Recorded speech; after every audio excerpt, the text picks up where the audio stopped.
তোমারে বানাইতে আমার লম্বা সময় লাগছে।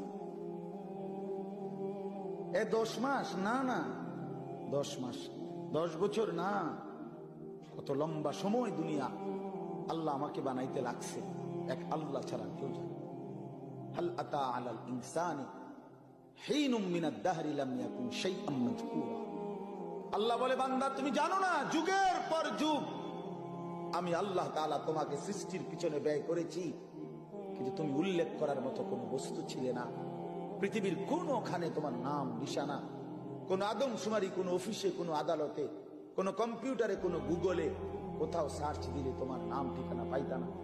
এমন লম্বা সময় আমি আল্লাহ তাআলা মানুষকে সৃষ্টি করেছি মাটি থেকে, আর সেই মাটিটা আমি কতদিন তোমার জন্য এই পৃথিবীতে, তোমার সৃষ্টির উপাদান যেই মাটিতে, সেটা কতদিন আমি জমিনে রাখছি এই কায়নাতের কেউ জানে না, আমি শুনেছি। কথা বলেন, আল্লাহ তাআলা আমাদেরকে প্রথম কিসের থেকে সৃষ্টি করছেন? তো সেই মাটিটা কোন দিন থেকে? রবিবার থেকে নাকি? তো তাইলে ভাবেন মাটিটা কতদিন থেকে, এই জমিনের এই যে মাটি, এটা যে কত বছর থেকে? 30 বছর, 300 বছর, আমরা জানি কেউ?